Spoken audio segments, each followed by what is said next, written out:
यो बुढा नीलकण्ठ स्थित देउबा चोक हो। पूर्व प्रधानमन्त्री शेरबहादुर देउबा यहाँबाट नजिकै यता बस्ने भएका कारणले यो ठाउँलाई देउबा चोक भनिएको हो। अब यो चाहिँ शेरबहादुर देउबाको घर।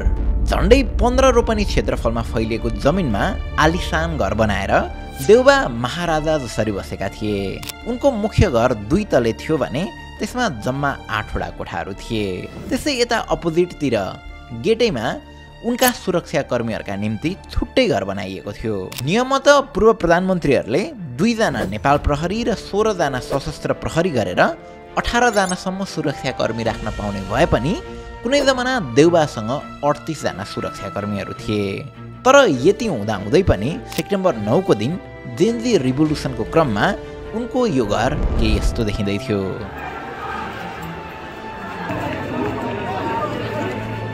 अब यो त घरको मात्र कुरा भयो, अझ देउबा दम्पतिको हालत त हेरि नसक्नुकै थियो।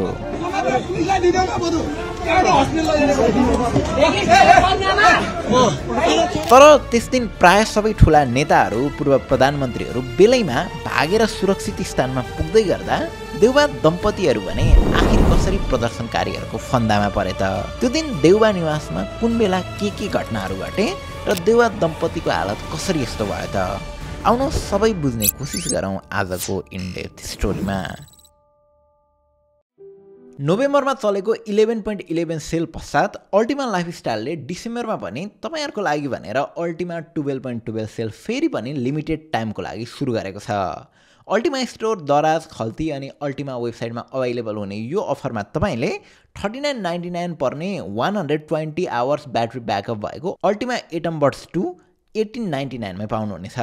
त्यस्तै 79.99 पर्ने 20,000 megahertz battery power 12 layer smart LC protection 22.5 watt fast charging प्रोसेसका साथै इनबिल्ट टाइप सी र लाइटिङ केबल भएको अल्टिमा बुस्ट 20K मिनी मात्र 2799 मा अनि 99.99 पर्ने 20,000 मेगाहर्ज ब्याट्री सहितको 20K अल्ट्रा म्याक्स केवल 4799 मै पाउनुहुनेछ। स्टक्सहरू एकदमै लिमिटेड भएकाले grab it before it's gone. Okay, let's start the video.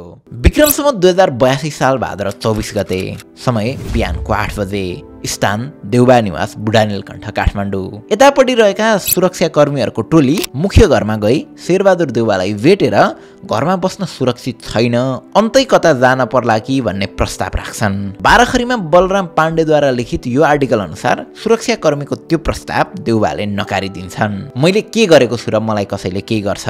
यो सबै आक्रोश केपी ओली प्रतिको हो। ओलीलाई फेसबुक बन्द नगरौँ भनेको मानेनन्। यो आक्रोश केपी ओली प्रति हो, यहाँ के हुँदैन भन्दै देउबाले जिद्दी गर्छन्। त्यो बेलासम्ममा त्यहाँबाट करिब 8 मिनट जति टाढा देउबा चोकमा यसरी भिड जम्मा हुन थालिसकेको थियो। त्यो भिडमा आक्रोश त थियो, तर त्यो भिड डिरेक्सनलेस र कन्फ्युजनमा थियो। अघिल्लो दिन अर्थात् भाद्र 23 गते सेप्टेम्बर 8 को दिन केपी शर्मा ओलीको सरकारले इतिहासकै सबैभन्दा डरलाग्दो जेनोसाइड गरेको थियो। एमाले कङ्ग्रेसको गठबन्धन मिलेर बनेको त्यो सरकारमा नेपाली कङ्ग्रेसकै रमेश लेखक गृहमन्त्री थिए भने देउबा पत्नी आरजु देउबा राणा परराष्ट्र मन्त्री थिइन्। उक्त सरकारले रचेको नरसंहार विरुद्ध भोलिपल्ट भाद्र 24 गते देशैभरि ठुलो दङ्गा हुने कुरा अघिल्लो दिन नै लगभग निश्चित जस्तै नै थियो। तर शेरबहादुर देउबा लगायत सबै पाका नेताहरूलाई जेनजी आन्दोलन सोसल मिडिया ब्यान्डको आक्रोश हो भन्ने लागेको थियो र त्यो ब्यान्ड फुकुवा गरेपछि सबै ठिक हुन्छ भन्ने भ्रम थियो। अझ शेरबहादुर देउबा त आफू चोखो छु, सोसल मिडिया ब्यान्ड मैले गरेकै होइन, मलाई केही गर्दैनन् भन्ने सोचेर ढुक्क साथ आफ्नो महलमा बसेका थिए। सायद उनलाई केही समय अगाडिदेखि सामाजिक सञ्जालहरूमा भाइरल भइरहेको नेपो किड ट्रेन्ड, जहाँ उनको एकमात्र छोरा जयवीर सिंह देउबामाथि पनि अट्याक भइरहेको थियो, त्यो कुरा थाहा नहुन सक्छ या उनलाई यो कुराले नछोएको पनि हुन सक्छ। विक्रम सम्वत 2080 साल ज्येष्ठ 1 गते जयवीर सिंह देउबा र शिवाना श्रेष्ठको इन्गेजमेन्ट भएको भन्ने खबर बाहिर आए पछाडि देउबाका एक्ला छोरा मिडिया लाइमलाइटमा परेका थिए। सोही वर्षको माघ 21 गते आइतबार देउबा निवास बुढा नीलकण्ठमा नै उनीहरूको बिहे पनि भएको थियो। अनि पार्टी चाहिँ आर्मी अफिसर्स क्लब भद्रकालीमा फागुन 2 गतेलाई राखिएको थियो। त्यस्तै आफन्तहरूलाई मात्र भनेर सोल्टी होटलमा बिहेपछि भव्य ट्रिट पनि राखिएको थियो। उनीहरूको बिहेको रमझम पश्चात नै जयवीर सिंह देउबाको मिडियामा चर्चा बढ्न थालेको थियो। जयवीरको मिडियामा चर्चा बढ्नु पछाडिको अर्को कारण चाहिँ उनकै आमा आर्दु देउवाको यो कसम पनि थियो। ओइ म छोराको कसम खाएर भन्छु भन्नुभयो नि, एकचोटि भन्नुस् त। म मेरो छोरो जयवीरको कसम खाएर भुटानी शरणार्थी प्रकरणमा 1 रुपैयाँ पैसा खा छैन। भुटानी शरणार्थी प्रकरणमा 1 पैसा खा छैन। अब मिडियामा जयवीरको चर्चा बढ्दै जाँदा यस्ता आर्टिकलहरू पनि बढ्दै जान्छन्। पुष्प ढुङ्गानाको यो आर्टिकल अनुसार विक्रमसम्म 2074 देखि 78 को 5 वर्षको अवधिमा जयवीर सिंह देउवाका नाममा 73 रोपनी जग्गा खरिद भएको थियो र यो अवधिमा जयवीरको आम्दानी खुल्ने गरी कुनै सम्पत्तिको स्रोत भने थिएन। अनि यता देउवा दम्पति दुवैले सरकारलाई बुझाएको सम्पत्ति विवरणमा पनि छोराको नाममा खरिद भएको यी जग्गाको नाम निशाना देखिँदैन थियो। त्यस्तै उकालोले पनि देउवा पुत्र जयवीरलाई बतास ग्रुपले किन नामसारी गरिदियो कास्कीको जग्गा भन्दै यो अर्को आर्टिकल लेखेको थियो। र त्यसपश्चात नै पत्रकार दिलभूषण पाठकले पनि हिल्टन होटलमा जयवीर देउवाले लगानी गर्न लागेको कुरा बाहिर ल्याएका थिए। निर्माण सुरु भएदेखि नै विवादमा रहेको यो हिल्टन 25 अर्बमा जयवीर देउवाले खरिद गरेको समाचार सार्वजनिक भएपछि सनसनी मच्चियो। यी बाहेक पनि जयवीर देउवा र शिवाना श्रेष्ठको विदेशमा ल्याभिस लाइफस्टाइल देखेर जेनजीहरूमा टिकटक र रेडिटमा यसको चर्चा भइ नै रहेको थियो र नेपो किडको नाममा यत्रो प्रोटेस्ट हुँदै गर्दा देउवाको एक्लो छोरो निशानामा नपर्ने कुरै थिएन। अब कुरा गरौँ भाद्र 24 यानि कि सेप्टेम्बर 9 को। 24 गते बिहान 9 बजेबाट नै बुढानीलकण्ठ स्थित देउवा चोकमा प्रदर्शनकारीहरू जुलुससहित ठूलो संख्यामा भेला हुन थाल्छन्। एकैछिनसम्म क्लुलेस देखिएको त्यो भिडले एकैछिनमा त्यही सडकमा एउटा कुर्सी र टायर जलाइदिन्छ। देउवा निवासमा खटिएका एकजना प्रहरी निरीक्षक पिएसओले देउवा चोकमा प्रदर्शनकारीको संख्या बढ्दै गएका कारणले थप सुरक्षाकर्मी मगाउन रिपोर्ट गर्छन्। यता 9 बजेबाट नै प्रधानमन्त्री ओली आफ्नो कोर टिमसँग प्रधानमन्त्री निवास बालवाटारमा मिटिङमा हुन्छन्। 9:45 ओलीलाई शेरबहादुर देउवाले फोन गर्छन्। फोनमा देउवाले आफ्नो घरतिर थप सुरक्षा व्यवस्था मिलाइदिन आग्रह गर्छन्। 10 बजे ओलीले बालवाटारमा नेपाली सेना, नेपाल प्रहरी, एपीएफ र नेसनल इन्भेस्टिगेसन डिपार्टमेन्ट गरी 4वटा सुरक्षा निकायका प्रमुखलाई मिटिङमा डाक्छन्। मिटिङमा प्राय सबैले नै ओलीलाई चाँडोभन्दा चाँडो राजनीतिक निकास दिन आग्रह गर्छन्। प्रधान सेनापति अशोकराज सिग्देलले त ओलीलाई राजीनामा नै दिन आग्रह गर्छन्, तर राजीनामाको कुरा सुन्ने बित्तिकै ओली आक्रोशित हुन्छन्। उनी कुनै हालतमा पनि राजीनामा नदिने सोचमा हुन्छन्। सोही मिटिङको क्रममा ओलीले शेरबहादुरजीले फोन गर्नुभएको थियो, त्यहाँ सुरक्षाकर्मी पठाइदिनु पनि भन्छन्। जसअनुरूप नै बुढानीलकण्ठको देउवा निवासमा कम्तीमा पनि नेपाल प्रहरी 80 जना, सशस्त्र प्रहरी 30-35 जना र त्यति नै संख्यामा मेजर र कर्नेल सहितको नेपाली सेनाको टोली त्यता पठाइएको थियो। यसैबीच काङ्ग्रेस नेताहरूले पनि देउवालाई लगातार फोन गरिरहेका हुन्छन्। प्रधानमन्त्री ओलीलाई तत्काल राजीनामा दिन भन्नु पर्यो र उनले राजीनामा दिएनन् भने काङ्ग्रेस सरकारबाट फिर्ता भएको घोषणा गर्नु पर्यो भन्दै केही शीर्ष नेताहरूले देउवालाई सुझाव दिइरहेका हुन्छन्।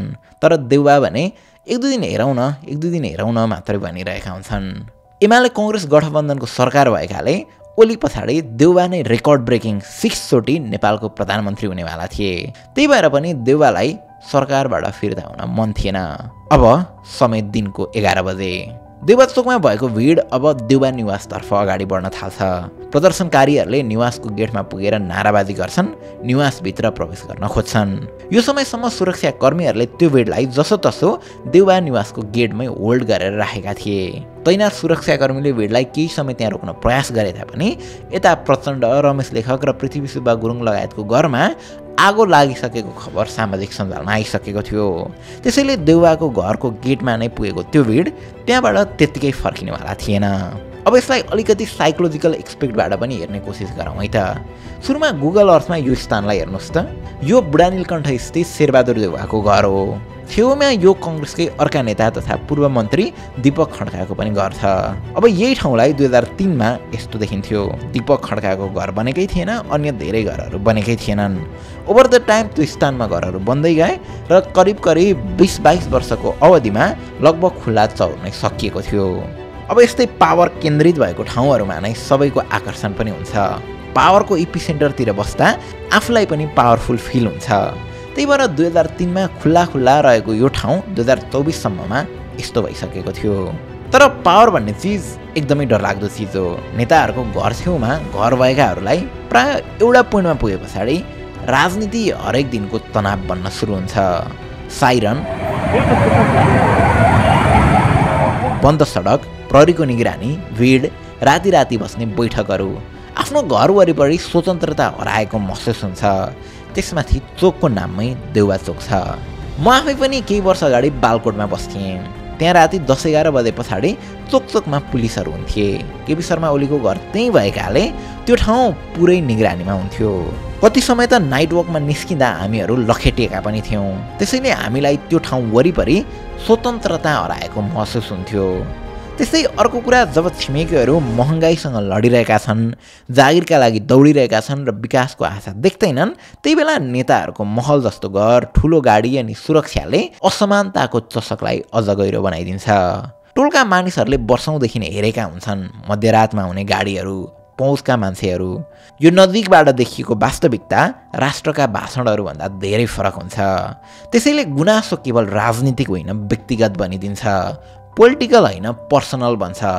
दबिएको क्रोध, अपमान, उपेक्षा, असमानता सबै एक ठाउँमा जम्मा हुन्छ र एउटा दिन जब राष्ट्र नै आक्रोशले भरिन्छ, सबैभन्दा पहिले फुट्नेहरू त्यही हुन् जसले शक्ति नजिकबाट देखेका छन् र अन्याय पनि नजिकबाटै बगेका छन्। त्यसैले हरेक दिन त्यही बाटो हिँडेकाहरू आज देउवाको गेटमा पुगेका थिए। उनीहरूसँग पहिलोचोटि देउवाको गेटभित्र छिर्ने अवसर थियो। वर्षौँदेखि फिल गरेको असमानतालाई आजै विस्फोट गर्ने मौका थियो। उनीहरूका निम्ति 30 सुरक्षाकर्मी र बन्दुकहरू सामान्य थिए। त्यसैले दिउँसोको 12:30 सम्ममा प्रदर्शनकारीहरूले देउवा निवासको पर्खाल र गेट भत्काएर प्राङ्गणभित्र प्रवेश गर्छन्। निवासभित्र हल्ला र तोडफोड गर्दै छिरेका प्रदर्शनकारीहरूलाई देउवाका सहयोगी भानु देउवा र त्यहीँ खटिएका एकजना प्रहरी निरीक्षकले सम्झाइ बुझाइ गर्न खोज्छन्। तर त्यहाँ उपस्थित प्राय सबै प्रदर्शनकारीहरूको सम्झिने, बुझ्ने अनि संयमित हुने मनसाय थिएन। त्यहाँ केवल रिस र आवेग थियो। उनीहरू घरभित्र छिर्छन् र सामानहरू निकालेर बाहिर जलाउन थाल्छन्। यतिकैमा देउवाको एकजना बडीगार्डलाई उनीहरूमध्ये केहीले अर्धनग्न बनाएर लखेट्ने प्रयास गर्छन्। समय दिउँसोको 1 बजे। प्रदर्शनकारीले देउवा निवासलाई कब्जामा लिन्छन् र देउवा दम्पति भएकै कोठातिर छिर्छन्। भित्र छिरेका एक व्यक्तिले सुरुमा आर्जु राणासित यसरी गफ गर्छन्।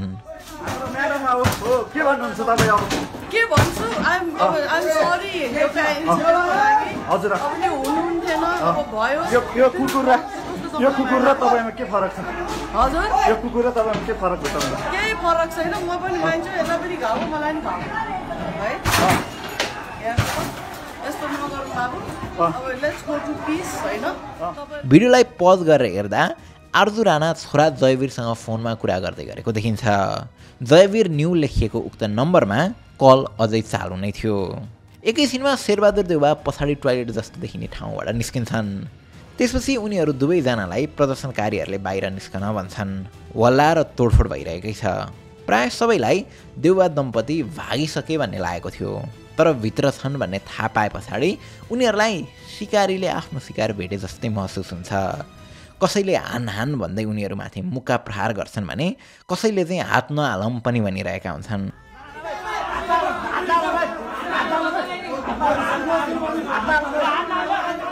तर प्रदर्शनकारीहरूको भिड धेरै ठुलो भइसकेको थियो। त्यसैले त्यो भिडले देउवा दम्पतिलाई घर बाहिर निकालेर कुटपिट र लसारपसार गर्छ।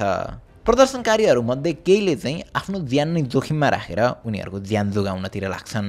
कुलचन्द्र न्यौपानेको आश्विन 3 गतेको रिपोर्ट अनुसार देउवालाई फलामको रडले गर्दनमा प्रहार गरेर रक्ताम्य पारिएको थियो भनेर भनिएको छ। तर यता कार्तिक 9 गतेको बलराम पाण्डेको रिपोर्ट अनुसार भने शेरबहादुर देउवा र आर्जु देउवा दुवैलाई मुक्का प्रहार भएको थियो अनि त्यसै कारणले भुइँमा लडेर चोट लागेको हो भनेर भनिएको छ।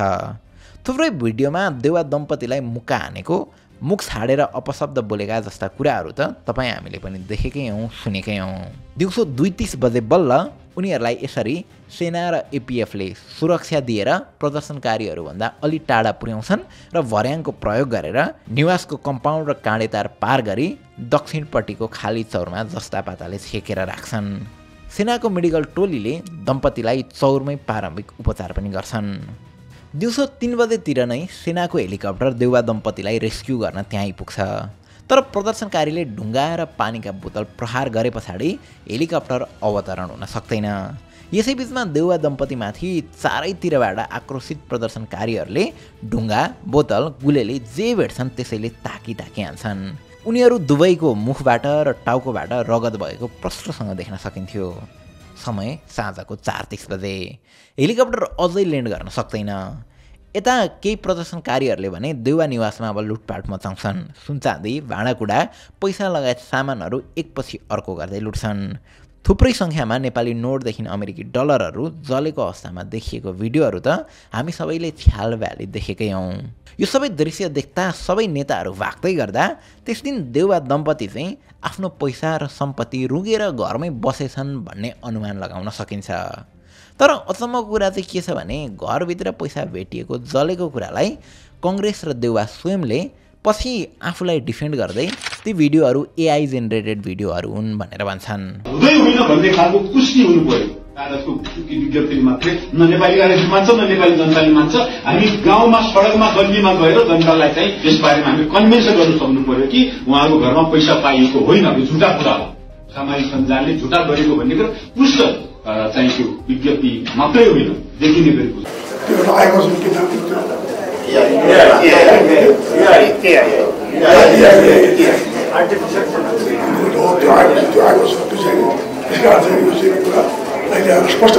अब समय साँझको 5 बजे हेलिकप्टर भुइँमा ल्यान्ड हुन नसके पछाडि गाडी मार्फत नै देउवा दम्पतिलाई उद्धार गर्ने प्रयास गरिन्छ।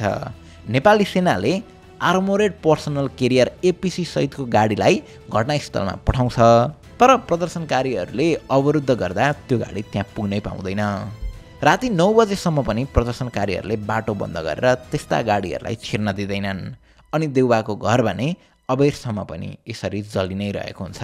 यतिन्जेलसम्म देउवा दम्पतिलाई सशस्त्र प्रहरी बल, नेपाल प्रहरी, आर्मी र नेभीसँगका केही कार्यकर्ताहरूले सोही स्थानमा जस्तापाताले छेकेर जसोतसो सुरक्षित राखेका हुन्छन्। त्यस दौरानमा नेपाली सेनाले 100औं राउन्ड हवाई फायर पनि गर्नु परेको थियो। हेलिकप्टर अनि गाडी दुवै माध्यमबाट देउवा दम्पतिको उद्धार असम्भव देखिए पछाडि रातिको मौका पारेर उनीहरूलाई हिँडाएर लैजाने योजना बनाइन्छ।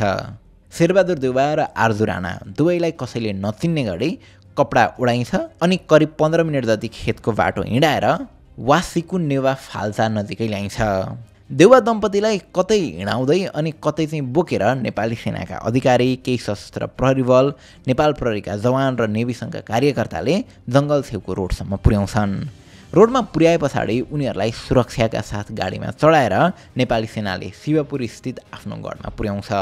यसरी जेनजी प्रोटेस्ट अनि आक्रोशित प्रदर्शनकारीको चपेटामा परेका 79 वर्षीय शेरबहादुर देउवा र 63 वर्षीय आर्जु राणा आफ्नो जीवनकालको उत्तरार्धमा आफ्नै छोरा नाति जस्ता नेपाली जनताद्वारा नराम्रोसँग पिटिन्छन्, घाइते हुन्छन्। घाइते देउवा दम्पति थप उपचार पश्चात अहिले सकुशल छन् र पोलिटिकल कमब्याकको मौका हेरिरहेका छन्। यता जयवीर सिंह देउवाको भने थप खबर कतै बाहिर आएको छैन। भिडियोको सुरुमै हामीले देउवा निवास हिँड्ने चोक देउवा चोकको कुरा गरेका थियौँ। त्यो चोक अहिले जेन्जी चोक भएको छ र त्यो एक ठाउँ मात्र होइन, काठमाडौँका विभिन्न ठाउँहरूले अहिले यसरी जेन्जी चोकको नाम पाएका छन्। कुनै जमाना त्यही नजिकै बस्ने कुनै नेताहरूको नामले चिनिँदै आएका ती चोकहरू अहिले जेन्जी चोक भएका छन्। जेन्जी चोक कुनै एउटा भौगोलिक नाम मात्र होइन, पुरानो राजनीतिक मानसिकता जलेर नयाँ पुस्ताको आवाजले ल्याएको चोक हो। यो एउटा सङ्केत हो। अब देशको दिशा ट्रेडिसनल पोलिटिकल इपिसेन्टरले होइन, युवाहरूको आवाजले तय गर्नेछ। हस्त, थ्याङ्क यू फर वाचिङ।